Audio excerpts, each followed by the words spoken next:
Ну что же, вот вам и наглядная демонстрация предательской сущности и их возможностей. Слева Салман Тепсуркаев, он якобы оскорбил мать Адама Делимханова. За это его похитили в Геленджике, привезли в Чечню, публично посадили на бутылку, а затем убили. Справа Орек Щепихин, он оскорбил Аллаха, Коран, всех мусульман, всех чеченских матерей, всех чеченских детей, все чеченские семьи и весь чеченский народ.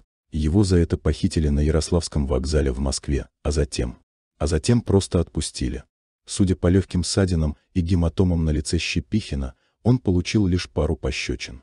Для тех, кто постарается оправдать предателей тем, что дело в резонансе, мол, он помешал им расправиться с Щепихиным, спешу вас огорчить. После похищения Тепсуркаева тоже был резонанс, но он не помешал предателям расправиться с ним.